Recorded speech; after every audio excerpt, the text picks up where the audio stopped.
जय हिंद प्यारे विद्यार्थियों, स्वागत है आप सभी का फोर्स परिवार में। मेरा जिंदगी आप सभी प्यारे विद्यार्थियों का पुनः हृदय से स्वागत वंदन अभिनंदन करता हूं।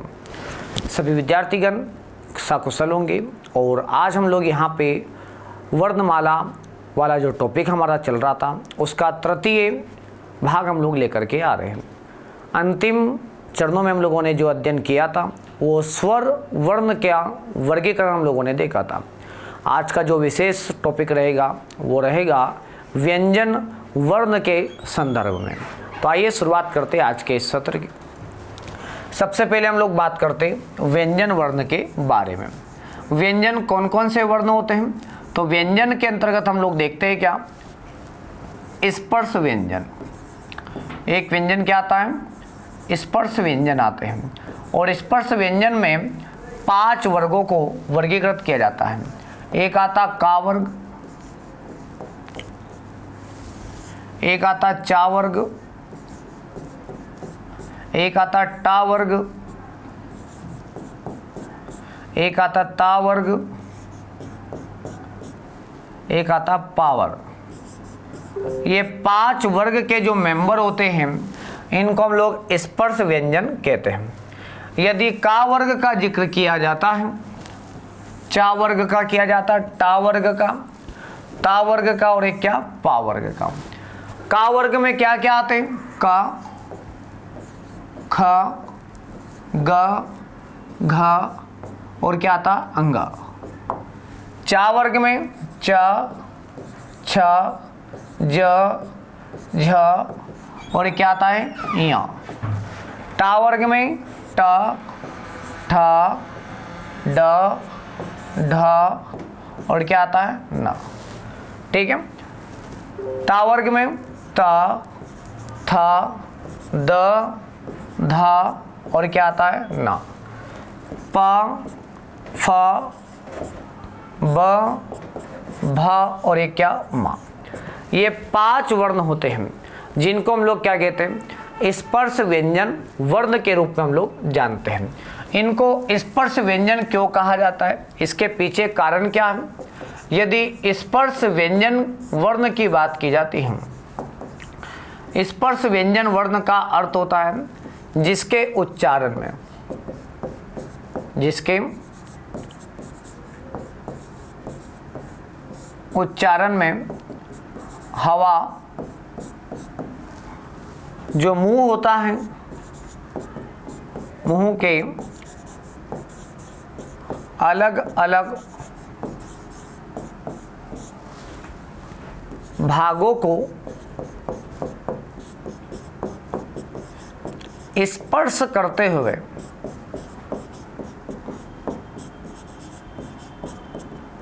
बाहर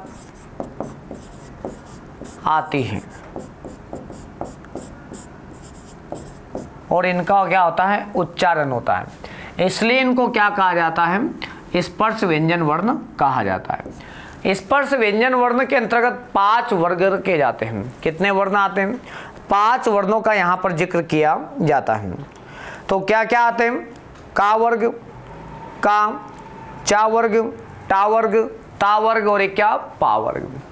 यदि हम लोग इनके उच्चारण स्थल की बात करते हैं तो का वर्ग का जो उच्चारण स्थल माना जाता है वो कंटे माना जाता है। क्या माना जाता है? कंटे ध्वनि। ये एक्चुअली क्या है? यदि हम लोग क्या करते हैं, मानव का मुख जब हम लोग देखेंगे तो पाएंगे ये मानव मुख है। ठीक है। और मानव मुख में हम लोग अगर देखते हैं तो ये ऊपरी तालु का एक पिछला भाग होगा और एक क्या होगा? आपका अगला भाग। ये होगा अपना कंठ। कंठ से शुरुआत होती है और यहाँ पे शुरुआत होती है क्या? का से। का से यहाँ पे आता कंठ।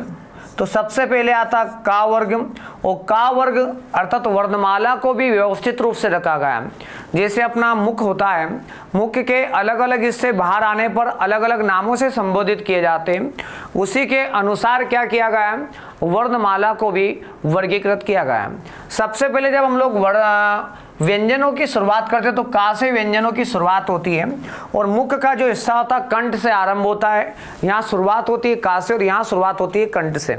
तो जो का वर्ग है जिसमें का, खा, ग, घ, अंगा, इनको हम लोग कंठीय वर्ण के रूप में हम लोग जानते हैं। फिर आता है, हम लोग ऊपर जाते हैं तो ये वाला भाग आता है, इसको हम लोग कहते हैं तालव्य।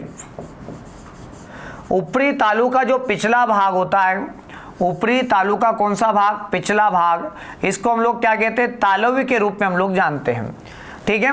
और यहाँ पे हमारे स्पर्श व्यंजन वर्ण का जो दूसरा वर्ण होता है जिसका नाम है च, बोले तो च वर्ग की बात करते हैं तो इसको हम लोग क्या कहते हैं, तालव्य वर्ग के रूप में हम लोग जानते हैं। फिर आता अपना टा वर्ग। टा वर्ग में हम लोग जैसे हम लोग ऊपरी तालु के अगले भाग में हम लोग जाते हैं तो यहाँ पे आता टा, और इसको कहा जाता मूर्धन्य, क्या कहते हैं इसको, मूर्धन्य वर्ण के रूप में हम लोग जानते हैं। इसको हम लोग कहते हैं मूर्धा के रूप में हम लोग जानते हैं। ठीक है। और इसको कहते हैं हम लोग मूर्धन्य वर्ण के रूप में हम लोग इसको जानते हैं, टा वर्ग को।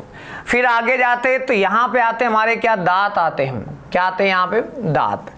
तो ये मनुष्य के दांत इसके आगे आने पर आते हैं तो हम लोग इसको कहते हैं दंतीय वर्ण। इस वाले भाग को क्या कहा जाता है, दंतीय कहा जाता है। तो जो दांतों के सहारे से क्या होते हैं, उच्चारित होते हैं, उन वर्णों को क्या कहा जाता है, दंतीय कहा जाता है। ठीक है। क्या कहते हैं बच्चों, दंतीय के रूप में हम लोग इनको जानते हैं। दंतीय के बाद में आगे जाते तो हमारे आते यहाँ पे ओट। ओट जो होता है तो हमारा अगला वर्ण आएगा यहाँ पे ओष्ठीय। ठीक है।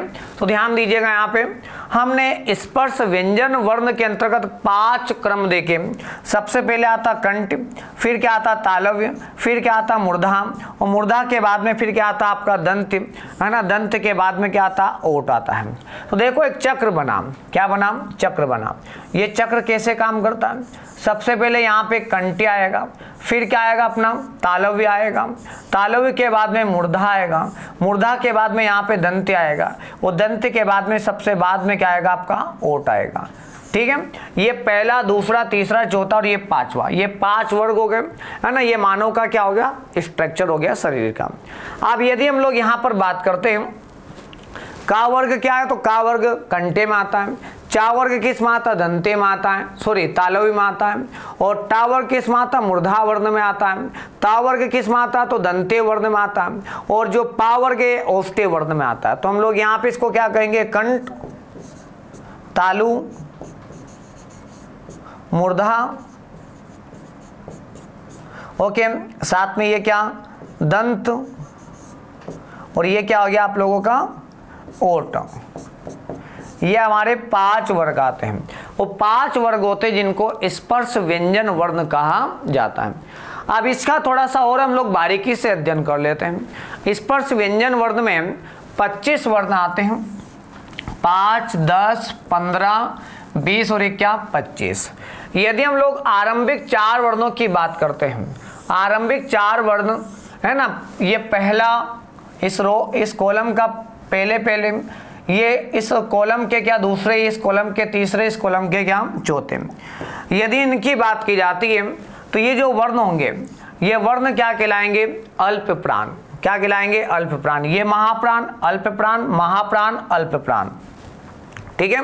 तो जो पहला वर्ण, तीसरा वर्ण एंड क्या पांचवा वर्ण, इनको हम लोग क्या कहते हैं, अल्प प्राण कहते हैं। अल्प प्राण क्यों कहते हैं, कि जिसके उच्चारण में कम मात्रा में क्या करता हूँ, हवा बाहर निकलती हूँ या कम ऊर्जा की जरूरत पड़ती हूँ।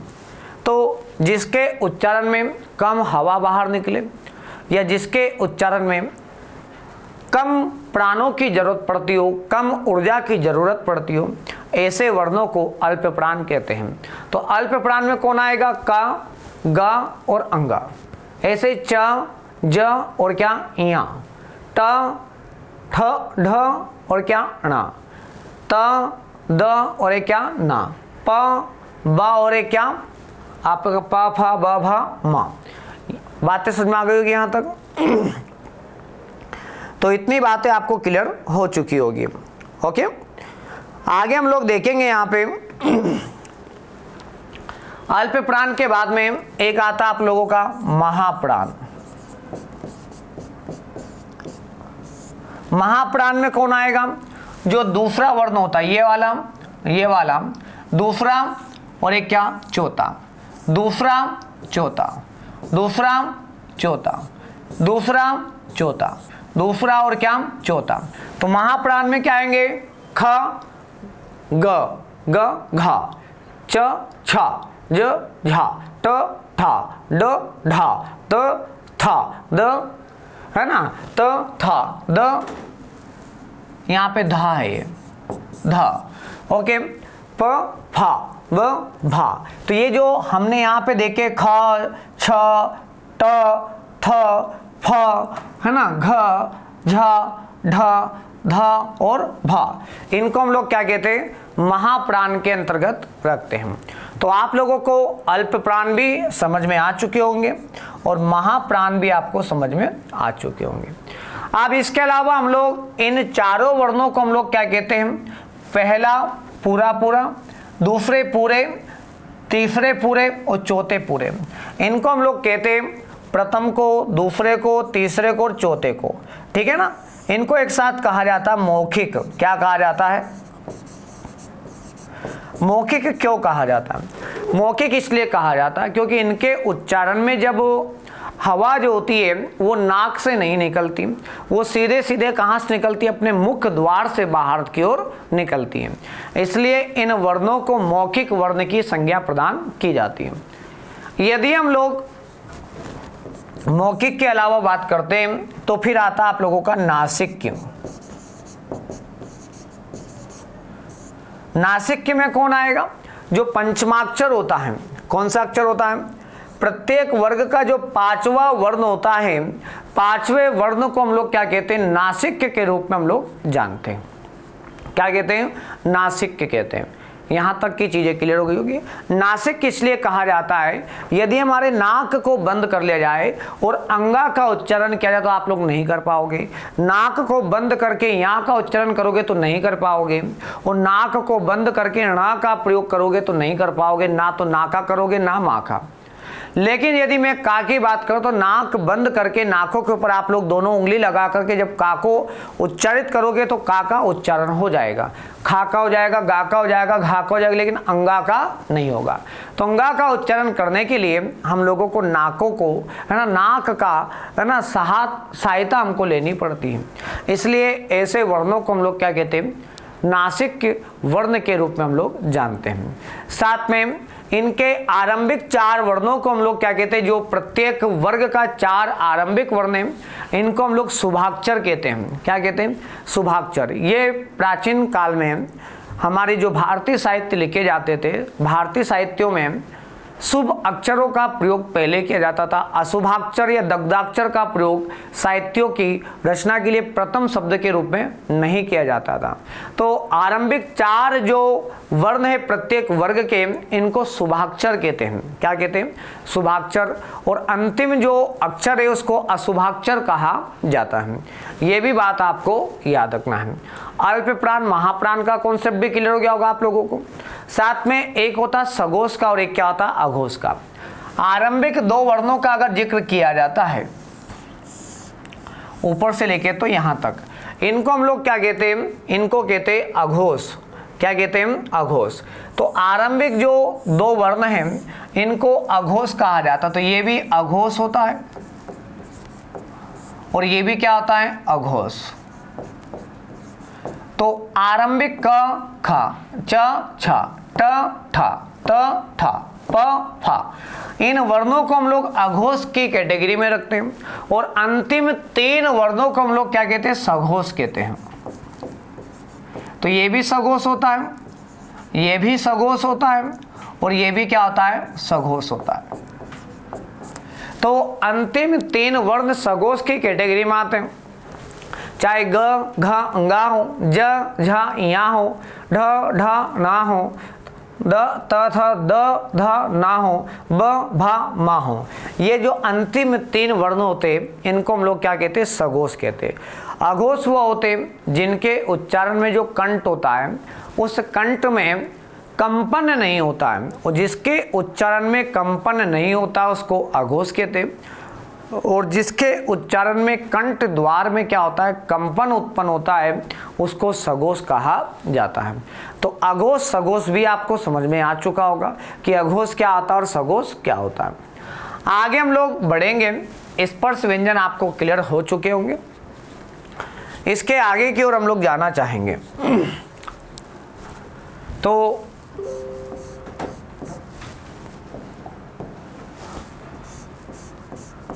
कुछ परिभाषा आप लोगों को यहां पर ज्ञात होना चाहिए। मौखिक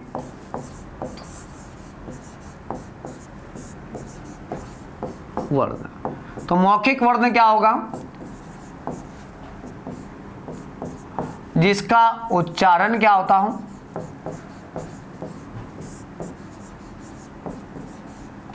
मुख की सहायता से होता हो, उसको क्या कहते हैं, मौखिक कहते हैं। ठीक है। नासिक के क्या होता है,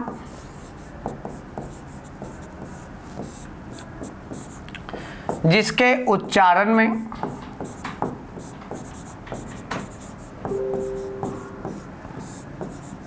नाक, ठीक है, नाक की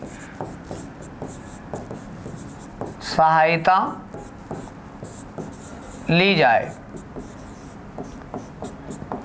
उसको क्या कहते हैं, नासिक कहते हैं। तो मौखिक भी क्लियर हो गया आपको, नासिक की भी आपको क्लियर हो गया होगा।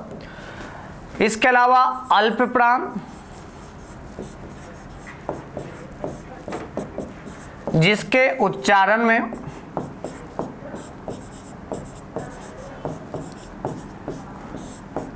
कम प्राणों की जरूरत हो,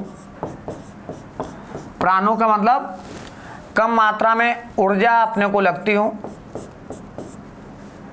कम प्राणों की क्या हो, जरूरत हो, उसको क्या कहते हैं, अल्प प्राण। और एक होता आप लोगों का महाप्राण। महाप्राण क्या होगा, जिसके उच्चारण में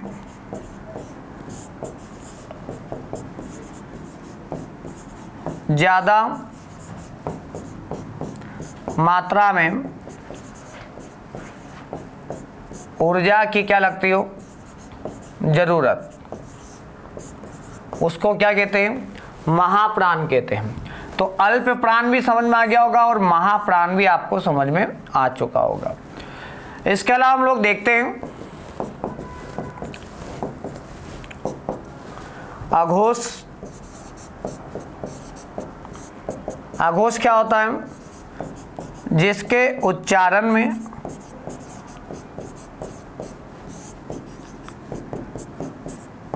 कंठ बोले तो स्वर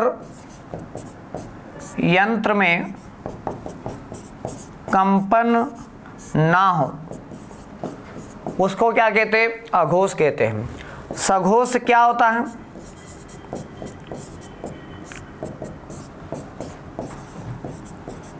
जिसके उच्चारण में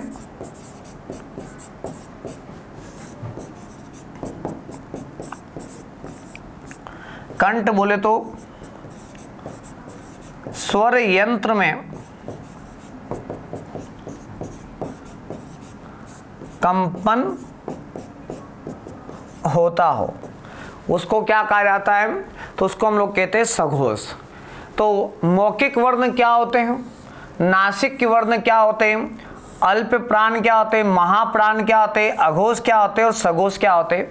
इतनी बातें आपको समझ में आ चुकी होगी। ठीक है। तो ये अभी हम लोगों ने जो देखे हैं, ये देखे क्या, स्पर्श व्यंजन वर्ण के बारे में हम लोगों ने जिक्र किया है।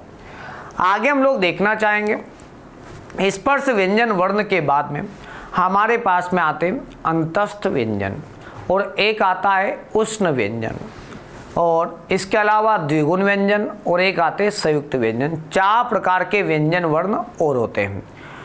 अब हम लोग देखते हैं यहाँ पे अंतस्थ व्यंजन के बारे में।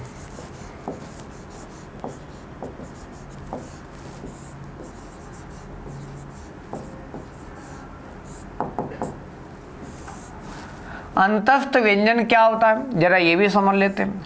अंतस्थ व्यंजन वर्ण वह वर्ण होते हैं, ठीक है, जो मुख्य रूप से हमारा जब उच्चारण हम लोग जब करते हैं तो मुख के अलग अलग हिस्सों से हल्का सा स्पर्श करते, पूर्ण रूप से स्पर्श नहीं करते। दूसरा हम लोग देखेंगे जिनको स्वर और व्यंजन वर्ण के मध्य में रखा जाता है उनको क्या कहा जाता है, अंतस्थ व्यंजन के रूप में जाना जाता है। अंतस्थ व्यंजन वर्ण के अंतर्गत कौन आता है, या, र, ला और एक क्या आता है, वा। ये चारों वर्ण किसके अंतर्गत आते हैं, तो हम लोग कहेंगे अंतस्थ व्यंजन के अंतर्गत आते हैं।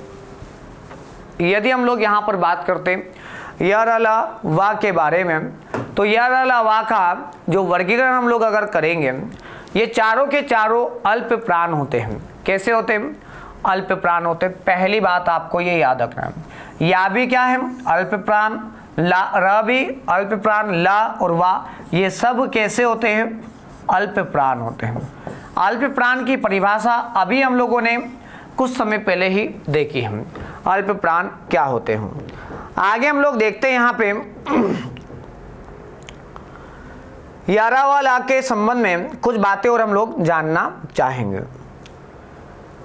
या और वा जो है इनको अर्ध स्वर कहा जाता है। इसको क्या कहते हैं, अर्ध स्वर के रूप में हम लोग जानते हैं। या को और किसको, वा को, अर्ध स्वर। प्रश्न आता है अर्ध स्वर किसको कहते हैं, तो आप लोग कहोगे अर्ध स्वर के रूप में हम लोग जानते हैं या को और किसको, वा को। चारों की पहली परिभाषा हुई कि चारों के चारों क्या है, अल्प प्राण है, और या और वा क्या यहाँ पे, तो अर्ध स्वर के रूप में जाने जाते हैं। या का उच्चारण स्थल अगर देखा जाएगा तो इसको हम लोग कहेंगे तालव्य। तालव्य क्या होता है, तो अभी हम लोगों ने कुछ समय पहले ही देखा था कि ऊपरी तालु का जो पिछला भाग होता है उसको हम लोग तालव्य के रूप में हम लोग जानते हैं। और यदि रा के बारे में बात की जाती है तो रा का जो उच्चारण होता है वत्सर्य से होता है। वत्सर्य क्या होता है, तो अपना जो दंत मूल होता है, दंत मूल प्लस क्या जो मसूड़े,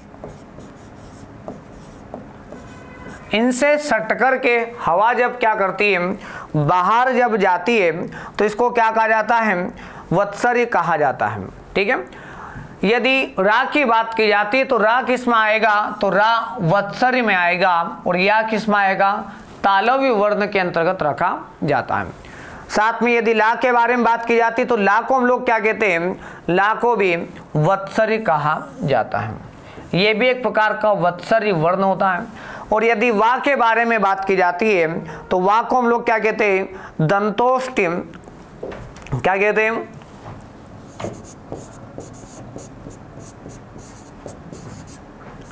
और ओष्ठ में क्या, ओष्ठ बोले तो अपना जो ऊपरी ओठ होता है, ठीक है, ऊपरी ओठ क्या होता है, हल्का सा दांतों के क्या आ जाता है, तले। ओके, जब हम लोग वा बोलते, वा बोलेंगे तो वा में क्या होगा, अपना जो ऊपरी दांत होगा वहां पे आप लोग देखोगे वा, तो अपने जो निचले ओठ होते उनको अंदर दबाते और ऊपरी ओठ को बाहर की ओर क्या करते, बाहर लाते हैं, तब जाके क्या निकलता, अपना वा निकलता है। ठीक है, दंत ओष्ठ अर्थात दांत और ओष्ठ दोनों का सम्मिश्र रूप जो होता है वो वा के रूप में जाना जाता है। तो या रा ला वा की पहचान क्या हो गई, या रा ला और वा इनको हम लोग अंतस्थ व्यंजन वर्ण कहते हैं, और या और वा को अर्ध स्वर कहते हैं। या एक प्रकार का तालव्य वर्ण है, रा और ला क्या वत्सर्य वर्ण है, और वा जो है दंत ओष्ठ से उच्चारित होने वाला क्या है, वर्ण है। साथ में हम लोग देखते हैं चारों के चारों अल्प प्राण हैं और चारों के चारों क्या कहलाते हैं, आपके सघोष कहलाते हैं। क्या कहलाते हैं बच्चों, सघोष के रूप में जाने जाते हैं। इनके उच्चारण में हमारा जो कंठ द्वार होता है उस कंठ द्वार में क्या होता है, कंपन उत्पन्न होता है। अतः हम लोग इन चारों वर्णों को क्या कहते हैं, सघोष के अंतर्गत रखते हैं। यहाँ तक की चीजें आपको समझ में आ चुकी होगी। ठीक है। तो ये हो गए अपने क्या, अंतस्थ व्यंजन। अंतस्थ व्यंजन के आगे की ओर हम लोग जाएंगे।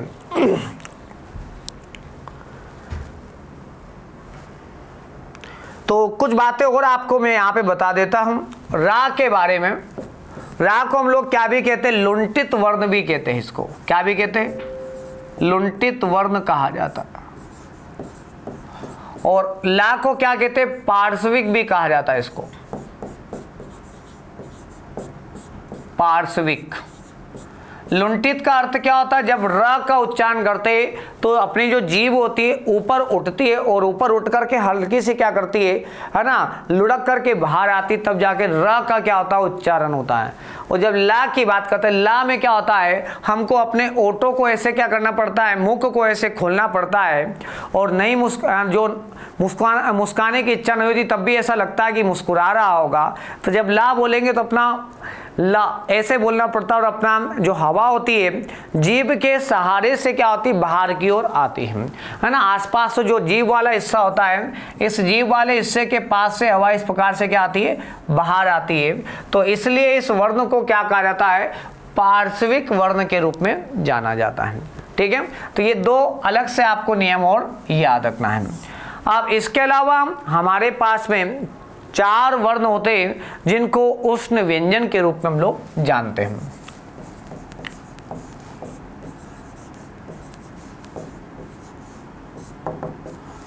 यदि उष्ण व्यंजन की बात की जाती है तो उष्ण व्यंजन में क्या आता है, श, श, स, ह। ये 4 वर्ण होते हैं जिनको हम लोग क्या कहते हैं, उष्ण व्यंजन के रूप में हम लोग जानते हैं। यदि श, स, हा की बात करते हैं तो चारों के चारों क्या होते हैं, महाप्राण होते हैं। ये क्या है, महाप्राण है। सा भी क्या आपका महाप्राण है और ये भी क्या है, महाप्राण है। और ये भी क्या है, महाप्राण है। और इसके अलावा हम लोग बात करते हैं तो ये अघोष होता है, अघोष। ये भी अघोष होता है और ये भी क्या होता है, अघोष होता है। और इसको हम लोग कहते हैं सघोष के रूप में हम लोग जानते हैं। 4 बातें आपको ये याद रखना है। ठीक है। साथ में सकर वाला जो सा होता है इसका उच्चारण तालव्य से किया जाता है। ऊपरी तालु का जो पिछला भाग होता है उससे हम लोग क्या करते हैं, सकर वाले सा का उच्चारण करते हैं। और यदि हम लोग किसकी बात करते हैं, षटकोण वाले सा की बात करते हैं तो इसका जो उच्चारण स्थल होता है वो मूर्धा होता है। ठीक है। अर्थात ऊपरी तालु का जो पिछला भाग होता है, सॉरी अगला भाग होता है, उससे हम लोग ये सा क्या करते हैं, उच्चारण करते हैं। और यदि सा की बात की जाती तो ये वत्सरी होता है। क्या होता है, वत्सरी के रूप में जाना जाता है। और यदि हा की बात की जाती है तो इसको हम लोग क्या कहते हैं बच्चों, इसको कहते हैं हम लोग स्वर यंत्री। अर्थात ये अपना जो वॉइस बॉक्स होता है उससे क्या होता है, उच्चारित होता है। ये चारों की 12 आपको विशेषता याद रखना है। क्या, पहले तो इनको हम लोग क्या कहते हैं, उष्ण या संघर्षी व्यंजन कहते हैं। उष्ण भी कहते हैं और संघर्षी भी कहते हैं। संघर्षी व्यंजन क्यों कहते हैं, इसका कारण क्या है कि इनके उच्चारण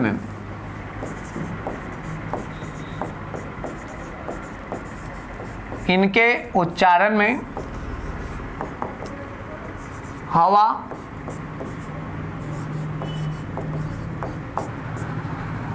घर्षण के साथ या रगड़ के साथ, घर्षण के साथ या रगड़ के साथ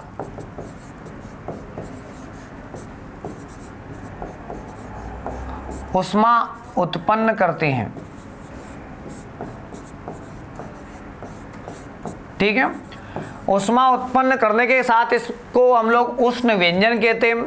और घर्षण के साथ में बाहर आती इसलिए इसको क्या कहते हैं, संघर्षी व्यंजन वर्ण के रूप में हम लोग जानते हैं। तो मुझे पूरा यकीन है कि उष्ण व्यंजन आपको समझ में आ चुके होंगे। उष्ण व्यंजन क्या होते हैं, आगे हम लोग बढ़ना चाहेंगे बच्चों।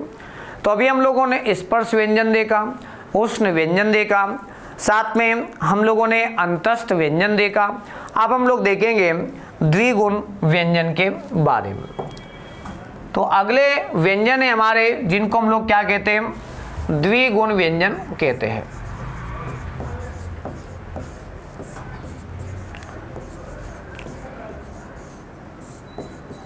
यदि द्विगुण व्यंजन की बात की जाती है, द्विगुण व्यंजन क्या होते हैं? एक है अपना ये वाला,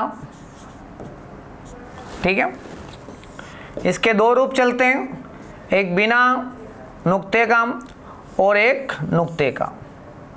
तो आपने देखा होगा कि नीचे किसी में क्या लगा होता है, यहाँ पे बिंदी लगी होती है, किसी में नहीं लगी होती है।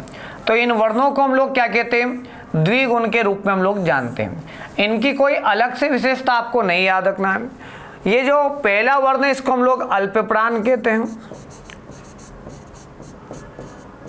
और दूसरे को क्या कहते हैं, महाप्राण कहते हैं। दोनों के दोनों क्या होते हैं, सगोष होते हैं।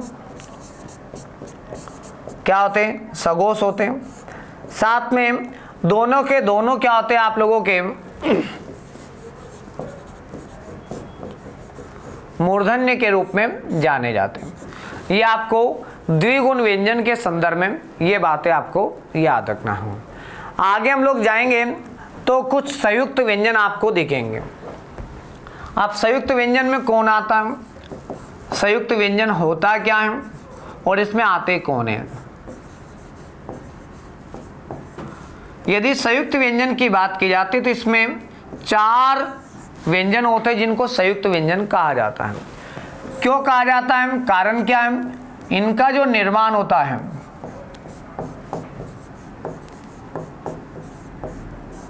दो व्यंजन वर्णों के मेल से होता है।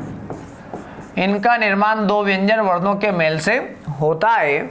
इसको हम लोग संयुक्त व्यंजन के रूप में हम लोग जानते हैं। अब यहाँ पे जो व्यंजन वर्ण होंगे वो कौन कौन से होंगे, छ, त्र, ज्ञ और एक क्या होगा आपका स्र। इन 4 का जिक्र हम लोग देखते हैं। छ की बात करते हैं, इसका निर्माण किससे होता है, तो का और जो सा होता है इसके मेल से होता है। त्रा की बात करते तो ता से और रा से क्या करता है, त्रा का निर्माण होता है और इसका निर्माण जा से और यहाँ से इसका क्या होता है, निर्माण होता है। और स्रा का निर्माण होता है सा से और किससे होता है, रा से। ये आपको चारों बातें याद रखना है। पुनः देख लीजिए एक बार, यदि छा की बात करते हैं तो छा का निर्माण किससे होता है, का और शा से। त्रा का ता से और रा से। ज्ञा का जा से और यहाँ से। और स्रा का सा से और किससे होता है, रा से निर्माण होता है। अब जब हम लोग क्या करते हैं, शब्दकोश पढ़ते हैं, क्या पढ़ते हैं, शब्दकोश पढ़ेंगे। तो शब्दकोश में सबसे पहले मिलेंगे स्वर। सबसे पहले क्या मिलेंगे, स्वर। स्वर के बाद में क्या मिलेंगे आपको, व्यंजन। व्यंजन में क्या मिलेंगे, सबसे पहले स्पर्श व्यंजन, फिर क्या मिलेंगे अंतस्थ और फिर क्या मिलेंगे उष्ण व्यंजन। तो व्यंजन में हम लोग ये जो छा पढ़ेंगे, इस छा को हम लोग कहाँ पढ़ेंगे, स्पर्श व्यंजन वर्ण में जो का वर्ग होता है उस का वर्ग के साथ में ही छा को पढ़ा जाता है। त्रा को ता के साथ में पढ़ा जाता है और ज्ञा को जा के साथ में रखा जाता है और स्रा को सा के साथ में रखा जाता है। जो डिक्शनरी वाले शब्द होते हैं हिंदी के, उस हिंदी में अगर आपको क्षत्रिय देखना तो क्षत्रिय के लिए अलग से लाइन में नहीं जाना पड़ेगा, आपको का वाली लाइन में जाना पड़ेगा। यदि आपको त्रिशूल देखना है तो आपको ता वाली लाइन में जाना पड़ेगा। और ज्ञानी देखना तो आपको जा वाली लाइन में जाना पड़ेगा। और आपको श्रम देखना ये वाला तो आपको कहाँ जाना पड़ेगा, इस सा वाली लाइन में जाना पड़ेगा। ये बातें आपको भी समझ में आ चुकी होगी, ठीक है। इसके अलावा कुछ और भी अपने संयुक्त व्यंजन वर्ण जो प्रचलित हैं, जैसे ध्या है, ये दा और यहाँ से मिलकर के क्या होता है, बना होता है, ठीक है। जैसे विद्यालय होता है ना, उस विद्यालय में ध्या लिखा होता है, ये दा से और किससे बना होता है, या से मिलकर के बना होता है। ये प्रचलित भी होता है।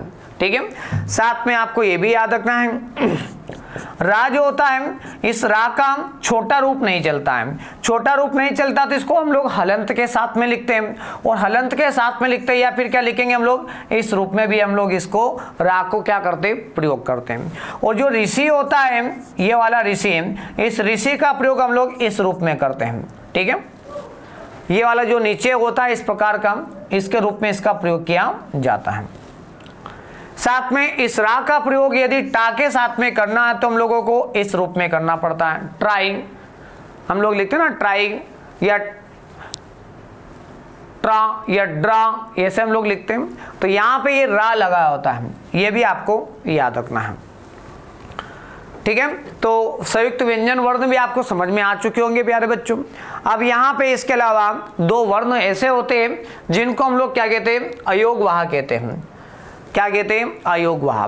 अयोगवाह क्या होते हैं,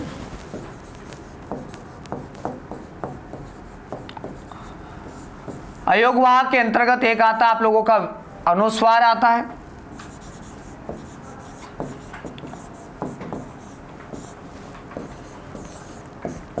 एक आता है विसर्ग।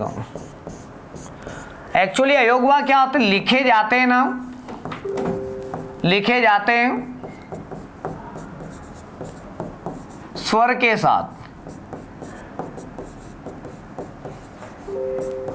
और जो उच्चारण देते हैं, उच्चारण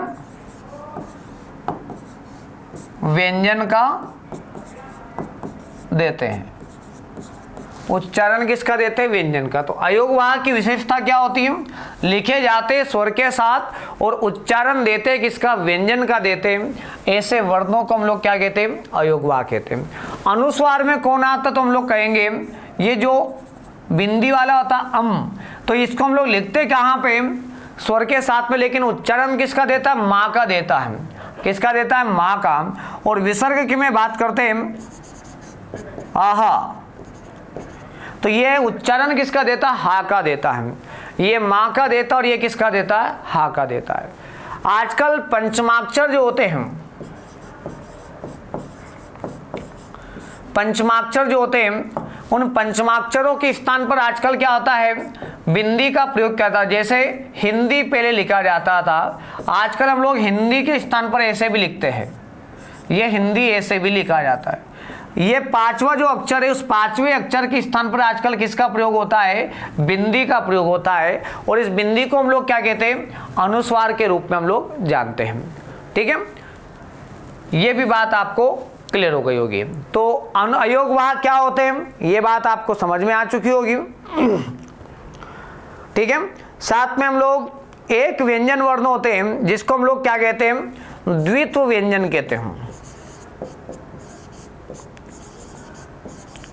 तो द्वित्व व्यंजन क्या होता है, जब व्यंजन वर्ण एक ही जैसे क्या होते हो, आवृत या पुनरावृत्त होते हों,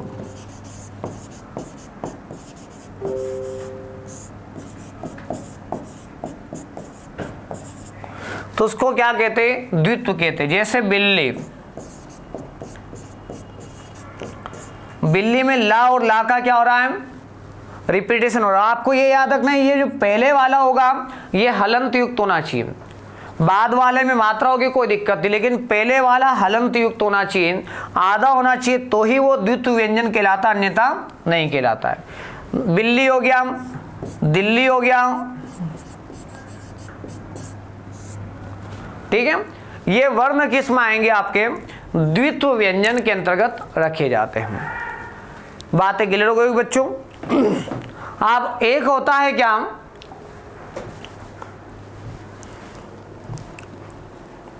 एक व्यंजन वर्ण होते हैं जिसमें जो पूर्ववर्ती वर्ण होते हैं, अर्थात जब संयुक्त होते या जुड़े होते, आधे होते, तो जो पूर्ववर्ती वर्ण होता है उसके ऊपर क्या करना पड़ता है, जोड़ लगाना पड़ता है। क्या लगाना पड़ता है, जोर लगाना पड़ता है, जिसको कहा जाता है बलाघात। क्या कहते हैं? बलाघात कहते हैं। तो बलाघात हम लोग कहाँ पढ़ते? तो जहाँ भी संयुक्त वर्ण होता है, संयुक्त वर्ण का जो पूर्ववर्ती वर्ण होता है उसके ऊपर बलाघात देखने को मिलता है। तो बलाघात भी आपको याद रखना है। बलाघात, तो जैसे मैंने कहा यहाँ पे रक्त, र, अब ये सिंपल है, अगर मैं रा पढ़ूंगा तो ओनली रा पढ़ूंगा, लेकिन यहाँ पे क्या पढ़ रहा हूँ? रक्त पढ़ रहा हूँ, रक्त। अब ये छोटा होकर के भी अपने को ऐसा लग रहा है कि जैसे हम लोग इसको क्या कर रहे हैं, है ना, बड़े मात्रा के साथ में हम लोग पढ़ रहे हैं। तो यहाँ पे जब संयुक्त वर्ण होता है तो उसका पूर्ववर्ती जो वर्ण होता है उसमें क्या लगता है? बलाघात लगता है। बल का आघात, है ना, तीव्र हम लोग क्या करते हैं? बल लगाते हैं, जिससे वो अपने को बड़ा, है ना, बड़ा वर्ण क्या होता है? प्रतीत होता है। इसलिए जब हम लोग संयुक्त वर्ण का पूर्ववर्ती वर्ण जहां पे छंद पढ़ेंगे वहां पे उसको दीर्घ के रूप में हम लोग पढ़ेंगे। तो ये कुछ सामान्य जानकारियां थी स्वर के संदर्भ में और व्यंजन के संदर्भ में। आगामी जो सत्र रहेगा वर्ण के बाद में शब्द वाला हम लोग देखेंगे। तो आज के लिए इतना ही, कल पुनः मिलेंगे हम लोग। जय हिंद, जय भारत, धन्यवाद।